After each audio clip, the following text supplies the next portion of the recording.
오늘 우리에게 주시는 하나님의 말씀은 요한복음 21장 1절에서 25절, 사실은 21장 전체입니다. 그런데 전체를 우리가 함께 읽기 어렵기 때문에 이 시간에는 15절에서 17절까지를 우리 한 절씩 교독하고 17절 함께 읽는 것으로 그렇게 말씀을 봉독합니다. 그들이 조반 먹은 후에 예수께서 시몬 베드로에게 이르시되 요한의 아들 시몬아 네가 이 사람들보다 나를 더 사랑하느냐 하시니 이르되 주님 그러하나이다. 내가 주님을 사랑하는 줄 주님께서 아시나이다. 이르시되 내 어린 양을 먹이라 하시고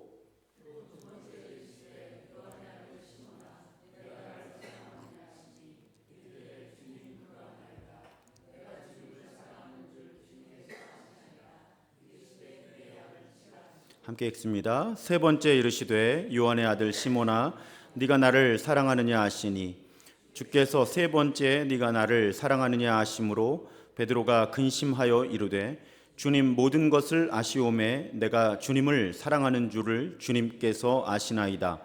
예수께서 이르시되 내 양을 먹이라. 아멘. 우리는 스캇 맥라이트라고 하는 신약학자가 제안한 예수신경을 통해서 그리스도인으로 산다는 것이 무엇인지, 성숙한 그리스도인으로 산다는 것이 무엇인지, 예수님을 따라 사는 사람은 어떤 사람인지를 살펴보고 있습니다. 오늘도 예수신경을 함께 고백하면서 설교를 시작하면 좋겠습니다. 시작. 이스라엘아 들으라. 주 곧 하나님은 유일한 주시라. 내 마음을 다하고 목숨을 다하고 뜻을 다하고 힘을 다하여 주 너의 하나님을 사랑하라 하신 것이요 둘째는 이것이니 내 이웃을 내 자신과 같이 사랑하라 하신 것이라. 이보다 더 큰 계명이 없느니라. 아멘. 자, 우리는 시리즈를 시작하면서 예수신경이 무엇인지를 배웠고요. 예수님을 믿는다는 것, 예수님 안에 거한다는 것, 예수님에게 항복한다는 것이 무엇인지를 배웠습니다. 그런데 이쯤 되면 우리가 인정해야만 하는 사실이 하나 있는데, 우리는 곧잘 실패한다고 하는 것입니다. 우리는 예수신경의 사람이 되는 과정에서 자주 실패합니다.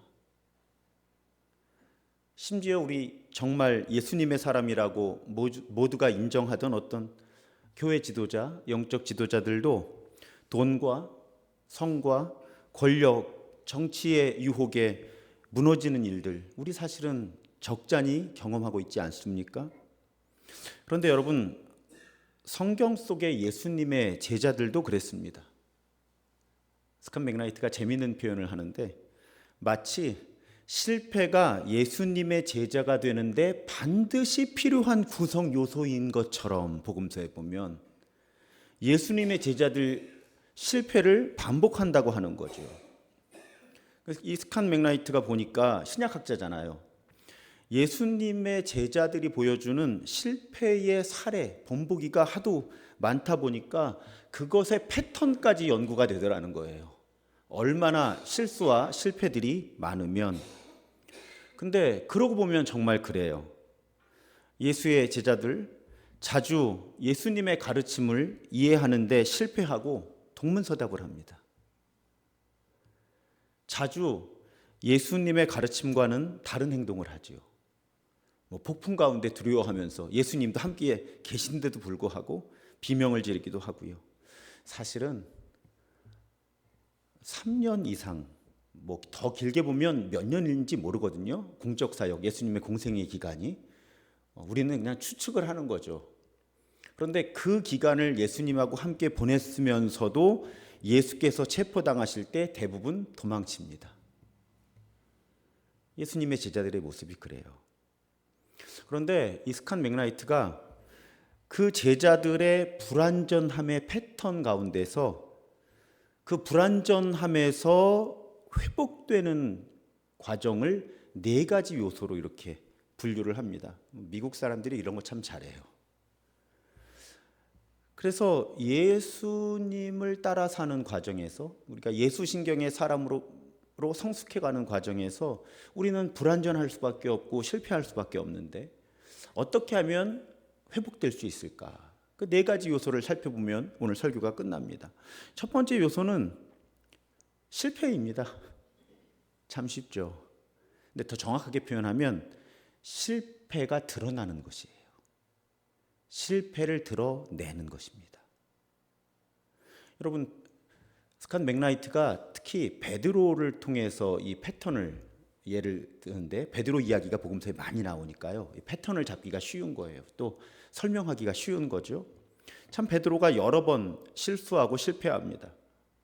하나하나 나열할 필요 없겠죠.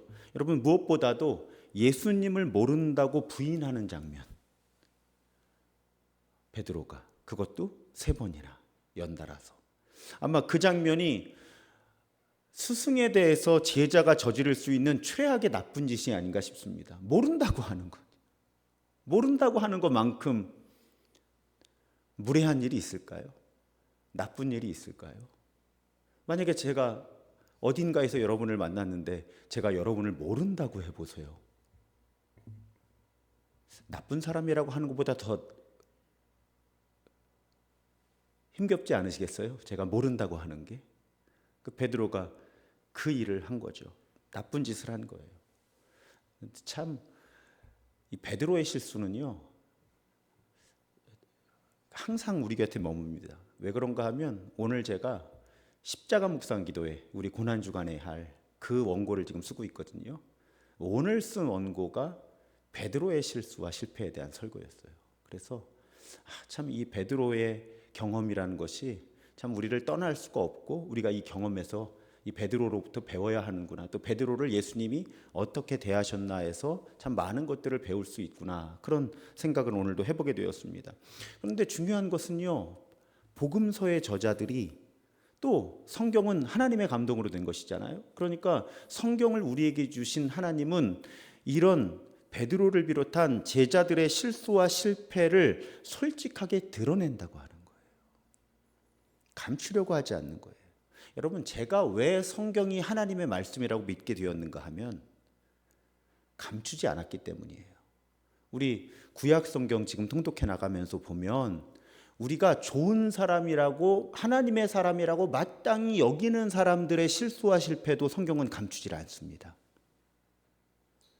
만약에 성경이 사람의 책이라면 저는 감췄을 거거든요. 사람의 책인데 하나님의 책으로 위장하고 싶었다면 그런 부정적인 이야기들은 다 뺐을 것 같아요. 이건 정말 제 영적인 여정 속에 굉장히 중요한 과정이었어요. 성경이 하나님의 말씀으로 믿어지지 않을 때,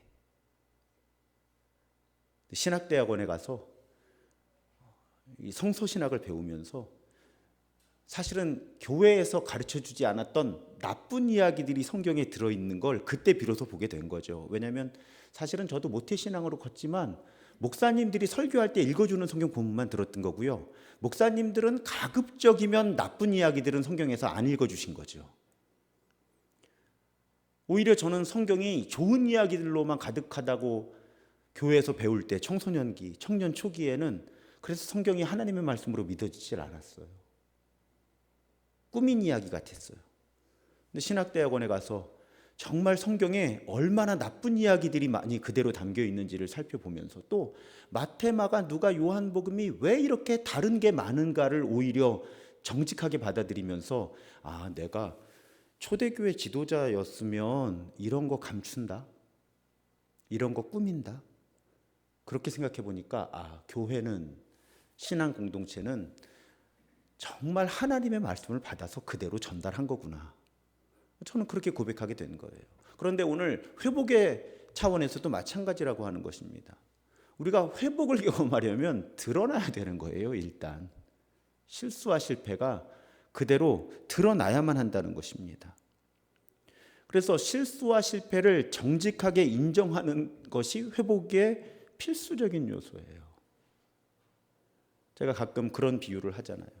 여러분, 우리가 어딘가 불편해서 병원에 가면요, 일단 의사한테는 다 이야기를 해야 되는 거예요. 내 증상을. 그렇게 이야기를 하지 않으면 내 문제를 해결하기 어려워요. 같은 원리인 거예요. 내 실수와 실패를 정직하게 인정하고 직면하지 않으면 회복의 길이 열리질 않는다는 거죠. 그냥 그 문제를 가지고 살아갈 수밖에 없다는 거예요. 그래서 성경은 여러분 교회가 성경을 편집한 거예요. 그러면 여러분들께서 교회 지도자였으면 자기 이야기가 나쁘게 기록되는 걸 그냥 놔두셨겠어요? 베드로가 힘이 셌을 거 아니에요, 초대교회에. 베드로가 이런 부분들을 삭제하지 않았던 거죠. 초대교회 이야기들 속에, 초대교회에 기록되어서 전달되었던 수많은 편지와 글들 속에서 베드로는 자기의 실수와 실패 이야기들을 제거하지 않았던 거예요. 알았던 거죠. 그것을 정직하게 내어놓는 것이 회개와 회복의 첫걸음이라고 하는 것. 그리고 누군가가 자신의 실수와 실패를 정직하게 받아들이고 인정하는 것이 다른 사람의 회개와 회복에도 도움이 된다는 것. 제가 수위 조절을 잘해야 되는데 저도 사실은 저의 어떤 연약함이라든지 저의 부족함에 대해서 이렇게 공식적으로 공개적으로 심지어는 유튜브에도 올라가는 강의나 설교에서 그냥 공개할 때가 많죠. 그래야 제가 살 수 있다는 걸 받아들인 거죠. 어느 시점에서. 저도 사실은 체면과 명예를 굉장히 중요하게 생각하는 사람이에요. 근데 어느 날 이 복음의 힘이죠. 받아들인 것 같아요.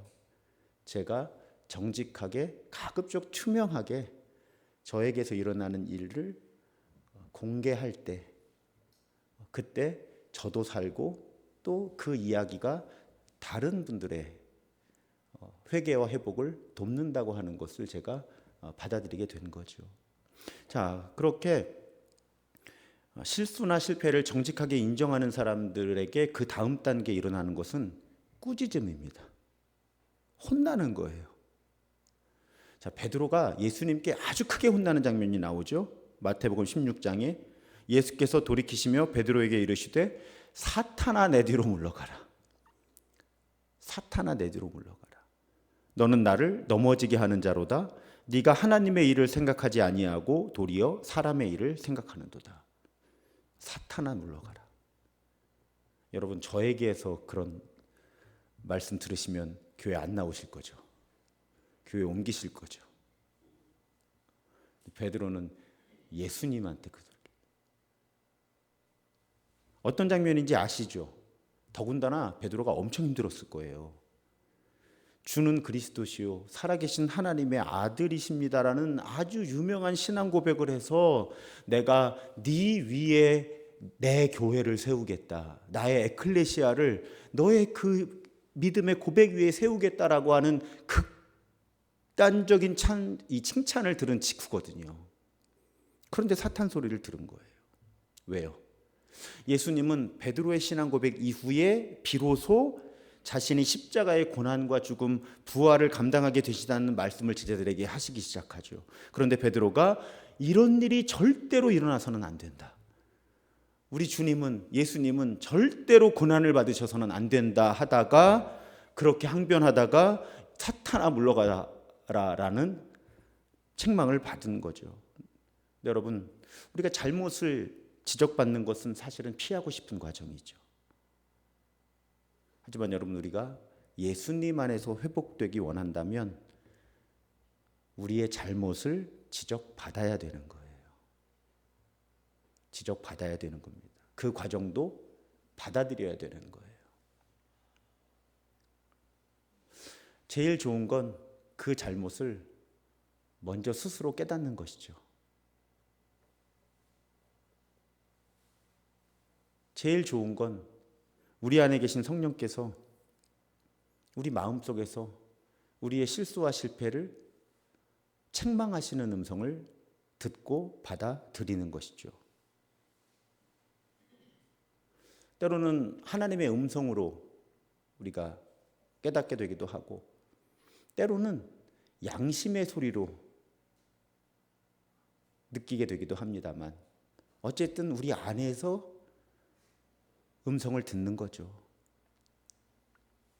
우리가 인정하고 싶지 않은 우리의 실패, 그것이 실패라고 책망하는 목소리. 아파도 들어야 된다는 거예요. 또한 꾸짖음의 경로가 어떻게 오겠습니까? 내가 내 마음 속에서 들리는 소리를 듣지 못하면 하나님은 다른 사람을 보내셔서 나를 책망하시는 거죠. 다윗 왕은 선지자 나단을 통해서 책망을 받았고요. 베드로는 바울을 통해서 책망을 받았죠. 네가 어떻게 이렇게 위선자로서 행동할 수 있느냐. 심지어 제가 가끔 인용하는 장면이죠. 발람은 나귀를 통해서 꾸짖음을 듣기도 하죠.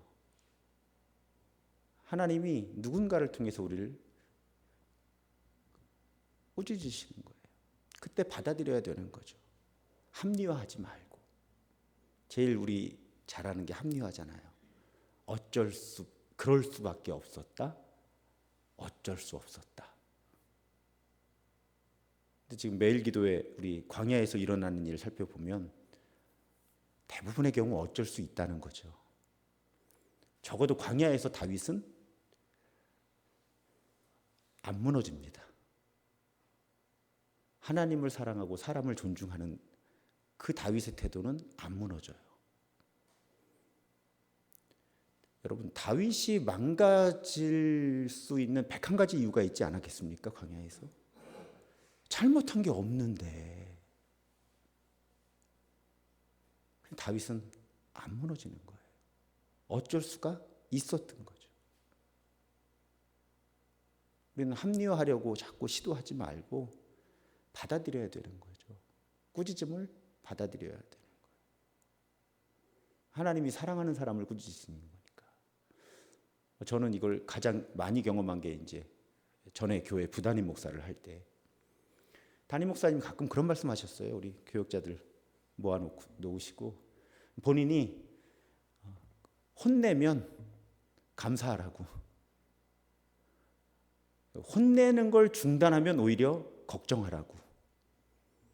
본인이 혼내는 걸 중단하면 이제 포기하신 거라고. 이 사람은 안 되는구나. 근데 본인이 혼낸다면 그건 아직 그 교역자에 대한 기대를 갖고 계신 거라고. 그런 말씀을 가끔 하셨거든요. 우리와 하나님과의 관계도 마찬가지죠. 성경에서 아주 나쁜 상황이 뭐예요? 하나님이 그냥 내버려 두시는 상황이잖아요. 이 사람들은 착각하는 거죠. 나쁜 일이 일어나지 않으니까, 혹은 지난주일 설교의 내용이었죠. 나쁜 일이 일어나지 않으니까, 혹은 뭐 일이 잘 풀리니까 나는 괜찮은 사람이구나. 하나님이 나를 사랑하시는구나. 그러면서 망하는 길로 가는 거죠. 그래서 우리가 하나님께서 나를 꾸짖으시고 죄를 깨닫게 하시고 실패를 바로잡게 하시는 음성을 주시거든요. 거기에 열려 있어야 되는 거죠. 대신 열려 있어야 되는 겁니다. 자, 그렇게 예수 신경에 따라 사는 사람은 하나님께서 꾸짖으실 때 이제 뉘우치는 거예요. 우리 회개라고 할 수 있죠. 그러니까 잘못을, 실패를 인정하고 꾸짖음을 받아들이고 그러면 뉘우치는 과정에 들어가는 거죠. 오늘 요한복음 21장 부활하신 예수께서 베드로를 찾아오시는 장면이죠. 3번 물어보시잖아요. 네가 나를 사랑하느냐. 그래서 3번째 물어보실 때 베드로는 근심했다 이렇게 되어 있습니다. 왜 근심했을까요? 모릅니다. 하지만 많은 성서학자들이 추론하기는 베드로가 예수님을 3번 부인한 것을 생각나게 하셨다는 거죠. 그래서 네가 나를 사랑하냐고 3번 물으셨고, 베드로는 3번째 질문을 받았을 때 비로소 지금 예수님이 3번 물으시는 이유를 깨닫고 근심했다는 거예요. 그리고 고백하죠. 내가 주님을 사랑하는 줄 주님께서 아십니다. 어떤 결심일까요?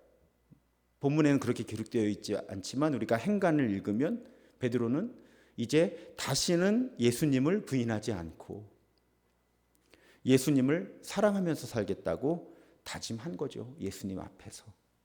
그래서 베드로는 꾸짖음의 단계를 지나서 뉘우침의 단계에 이른 것입니다. 여러분, 주님께서 우리를 꾸짖으시는 것은 결코 정죄와 어떤 죄책감을 주시려고 하시는 것이 아닌 거죠. 벌을 주시려고 하시는 것이 아닌 거죠. 뉘우침을 위해서 우리를 깨우쳐 주시는 겁니다. 또 꾸짖어 주시는 거죠. 그렇게 예수님을 따르는 과정에서 자신의 실수와 실패를 솔직하게 인정한 사람은 꾸짖음을 듣는 단계와 뉘우치는 단계, 회개하는 단계를, 회심하는 단계를 지나게 되는 거예요. 그러면 회복에 이르는 거죠. 오늘 회복에 이른 베드로에게 예수님께서 회복을 선언해 주시는 장면이에요. 18절과 19절을 보면 내가 진실로 진실로 내게 이르노니 네가 젊어서는 스스로 띠띠고 원하는 곳으로 다녔거니와 늙어서는 네 팔을 벌리리니 남이 너에게 띠띠우고 원하지 아니하는 곳으로 데려가리라. 이 말씀을 하시면 베드로가 어떠한 죽음으로 하나님께 영광을 돌릴 것을 가리키심이로라. 이 말씀을 하시고 베드로에게 이르시되 나를 따르라 하시니. 여러분, 예수님께서 베드로를 처음 만나셨을 때 하셨던 그 명령을 반복하시는 거예요. 나를 따르라.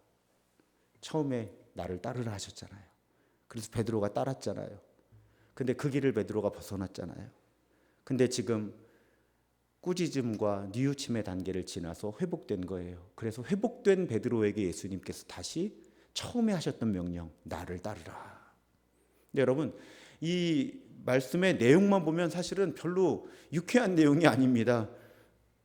늙어서는, 네가 젊어서는 스스로 원하는 곳으로 다녔거니와 늙어서는 남이 너에게 띠를 띠우고 원하지 않는 곳으로 데려가리라. 여러분, 이건 저주처럼 들리지 않으세요 혹시?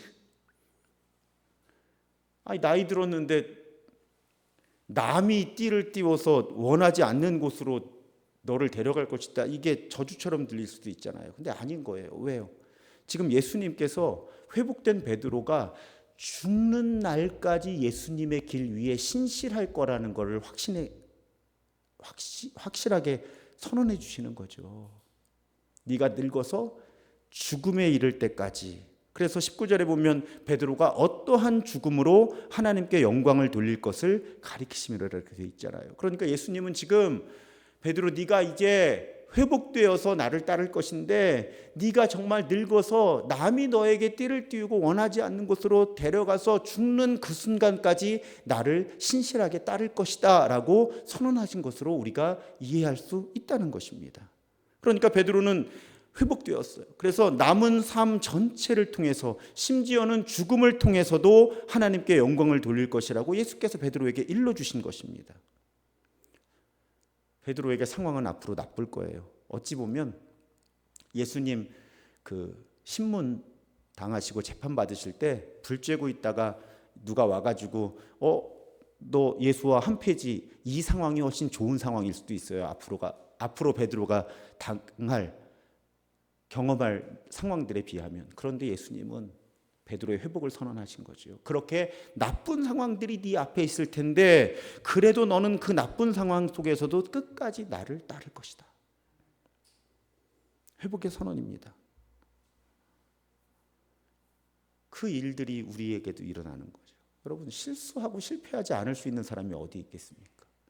우리는 다 실수하고 실패합니다. 중요한 건 회복의 사이클을 우리가 하나님이 이끄시는 대로 잘 따라갈 것인가에 있다는 거죠. 그런 사례를 스캇 맥나이트의 이 예수신경이라는 책에 보면 필립 얀시라고 하는 아주 세계적으로 저명한 우리 그리스도교 저술가입니다. 이 사람에게서 이 실패, 꾸짖음, 뉘우침, 회복의 좋은 예를 하나 발견하는 거예요. 여러분, 필립 얀시가 1949년생입니다. 그러니까 성장하는 과정에서 미국이 그 인종차별 문제가 심각할 때 이 청소년 청년 시기를 지나요. 근데 이분이 이미 유명한 작가가 됐거든요. 세계적으로 유명한 작가가 된 상태에서 자신이 과거에 아주 극심한 인종차별주의자였다는 것을 스스로 드러내요. 책에다가. 백인이거든요. 이분이 더군다나 성장한 지역이 조지아주 애틀랜타예요. 아주 인종차별이 극심했던 지역이거든요. 여러분, 제가 마틴 루터킹 주니어라든지 그 버스 보이콧 사건이라든지 예배 시간에 자주 설명을 하잖아요. 식당과 버스, 화장실까지 세그리게이션, 이 분리되어 있던 인종에 따라서 백인 남자, 백인 여자, 나머지 이런 식이었다는 거죠. 이 나머지는 유색인종들인데 남자 여자 구별도 없어요. 그러니까 사람 이하의 취급을 했던 거죠. 바로 그 시대 그 지역에서 필립 얀시가 성장한 거예요. 그런데 심지어 어떤 일이 있었는가 하면 나중에 이 조지아주의 주지사가 되는 레스터 매독스라는 사람이 있었다고 합니다. 그럼 나중에 주지사가 됐으면 굉장히 영향력이 있는 유명한 사람이었을 거 아니에요. 이 사람이 뭘 만들어 팔았냐면 흑인 민권 운동가들을 경찰들이 진압할 때 사용하던 곤봉이나 도끼의 모조품을 만들어서 장사를 했다는 거예요. 그걸 사람들이 사는 거예요, 백인들이. 모조품. 경찰들이 무자비하게 흑인들을 진압할 때 사용하는 그 도구의 모조품을 그것도 아빠용, 엄마용, 청소년용 이렇게 만들어서 팔았다는 거죠. 근데 이 필립 얀시가 고백하기를 자기가 얼마나 인종차별주의자로 컸는가 하면 열심히 신문 배달을 해서 모은 돈으로 그걸 샀다고 자기가. 그 백인 경찰들이 흑인들을 무자비하게 탄압하던 그 도구, 그 모조품을 자기가 열심히 신문 배달을 해서 번 돈으로 그걸 샀다고 고백을 하는 거예요. 그리고 자기 교회의 실패에 대해서도 고백합니다. 필립 얀시가 어린 시절에 속했던 교회는 아주 인종차별주의적인 교회였어요. 저도 사실은 어릴 때, 그러니까 1980년대에 그런 설교를 들었었어요. 여러분 함의 저주라고 들어보셨습니까? 함, 노아의 아들 중에 함. 그 논리가 뭐예요? 함이 노아로부터 저주를 받았는데 아버지로부터. 흑인들이 그 함의 후손이다. 그래서 하나님이 흑인들을 저주하셔서 흑인들은 백인들보다 열등한 존재고 백인들을 섬겨야 된다. 이것이 함의 저주입니다. 여러분 성서신학적으로 역사적으로 전혀 고증할 수 없는 주장이죠. 전혀 근거 없는 주장이에요. 여러분 생각해 보세요. 그런 주장을 한국에서도 했다고요. 목사님들이. 저는 들었던 기억이 있어요. 설교 시간에. 근데 그런 이야기를 교회들이 했다는 거예요.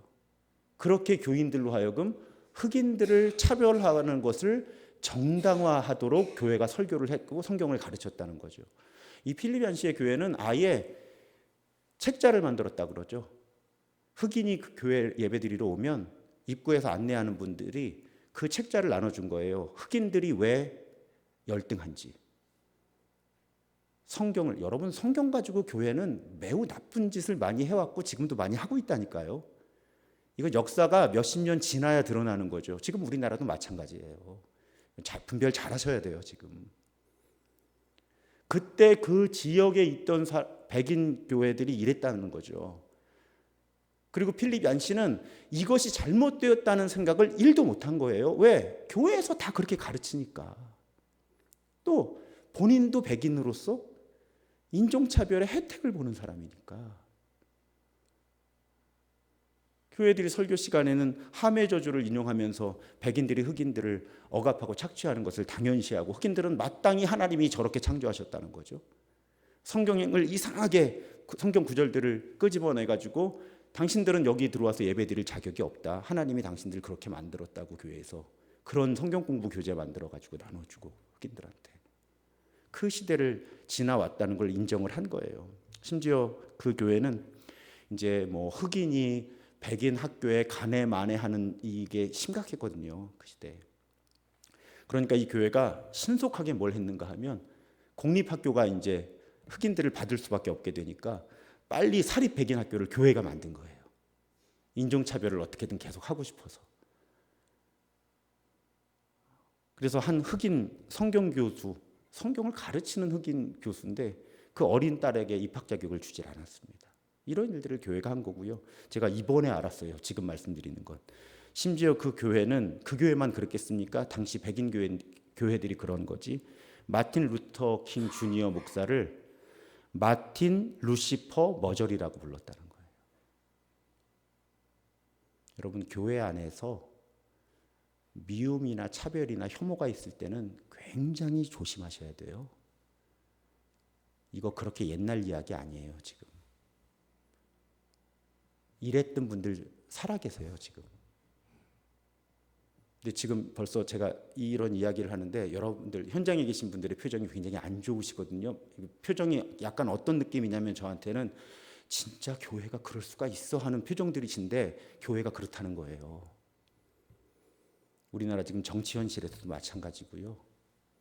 우리 생각 잘 하셔야 돼요, 정말. 그 안에 들어가 있으면 모르는 거예요. 옳다고 믿어버리게 되는 거죠. 한 세대만 지나도 부끄러워지는 일들인데 온 미국의 존경을 지금도 받는 어찌 보면 온 세계의 존경을 받는 마틴 루터 킹 주니어 목사를 마틴 루시퍼 사탄이잖아요. 머저리. 우리말로 번역을 그렇게 했더라고요. 원어는 어떻게 번역했는지 모르겠어요. 욕을 했겠죠, 아주. 교회가 그랬다는 거예요. 그래서 필립 얀시가 이렇게 기록합니다. 하나님이 내 뻔뻔스러운 인종차별주의의 갑옷을 뚫고 들어오시기까지는 많은 시간이 걸렸다. 그리고 나는 지금 그것이 가장 나쁜 형태의 그리고 어쩌면 사회에 가장 커다란 영향을 미치는 범죄라고 여긴다. 이제 몇십 년 시간이 흐르면서 필립 얀시가 깨닫게 된 거죠. 자기가 너무너무 정당화했던 그 인종차별주의가 세상에서 가장 나쁜 형태, 가장 나쁜 영향을 사회에 끼치는 범죄라고 여기게 되었다는 것입니다. 그래서 필립 얀시 개인뿐만 아니라 그 교회도, 필립 얀시의 교회도 이 회개의 과정을 밟습니다. 그 교회의 담임 목사가 마침 어릴 때 필립 얀시의 친구였다 그래요. 이 담임 목사도 회개하고 예배의 가운데 회개의 예배를 일정을 잡아서 이례적인 백인교회로서는 좀 이른 시기에 이례적으로 그런 참회의 예배를 드리기도 하고요. 또 그 담임 목사님도 훌륭하세요. 그 교회가 차별했던 사람들에게 편지를 보내서 용서를 구했다는 거예요. 또 그 사람들은 또 교회를 용서하는 메시지를 내고요. 그러면서 다소 불완전하다고 해도 화해와 회복이 이루어지는 과정을 밟았다는 것입니다. 여러분, 이런 과정이 필립 얀시의 이야기는 개인으로도 일어날 수 있고 또 일어나야만 하고 또 교회를 통해서도 일어나야만 한다. 지금 원고에는 없었지만 이제 3월 말이잖아요. 이때쯤 되면 이제 또 하나의 우리 근대사의 비극이 있죠. 제주의 4.3 학살.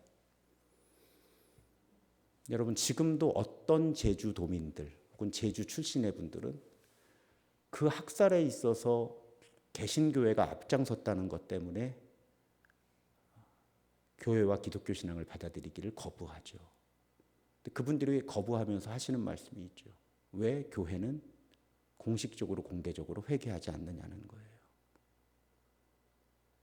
적어도 영락교회는 회개해야 되잖아요. 한경림 목사님이 인정하셨으니까. 영락교회가 거기에 가담했던 것을, 많은 사람을 죽였다고 하는 것을.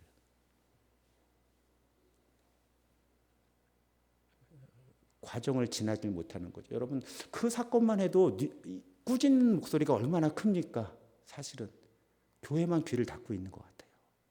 들어야 되는 교회만 귀를 닫고 있는 것 같아요. 얼마나 사회와 역사의 꾸짖음이 큽니까? 뉘우치질 않잖아요. 그런데 요맘때쯤 되면 어떤 기독교 단체에서 영락교회에 편지 쓰기 운동을 해요. 그 편지의 요구사항, 제가 원문을 보진 못했는데 어떤 SNS에 이렇게 인용된 걸 보니까 한경진 목사님을 기념하는 그 코너에 한 칸만 그냥 그거를 사실로 적어달라는 거죠. 이런 일도 있었다. 근데 그 일이 일어나질 않아요. 우리나라 교회에서. 저는 모르겠습니다. 여러분들 어떻게 생각하실지. 그냥 역사는, 이미 이루어진 역사는 그냥 이루어진 일로 인정해야 된다고 생각하거든요. 잘한 것은 잘한 것으로, 잘못된 것은 잘못된 것으로. 그래야 회복이 일어나는 거예요. 예수 안에서. 오늘 우리 그거 배운 거잖아요. 베드로를 통해서. 한국 교회가 그걸 거부하는 거죠. 아주 많은 경우에 대해서. 우리 개인도 마찬가지고 공동체도 마찬가지입니다. 잘못을 인정하고 겸허하게 꾸짖는 목소리를 듣고 그리고 뉘우쳐야 예수 안에서 회복되는 길이 열린다 하는 거예요. 근데 이 스캇 맥라이트의 책을 오늘 설교를 위해 읽으면서 저도 처음 들었는데 이해해 주세요. 글로 막 설명이 되어 있는데 이 글만 가지고는 제가 구체적으로 어떤 행동인지를 잘 모르겠어요. 제가 그냥 재현을 한번 해봤습니다.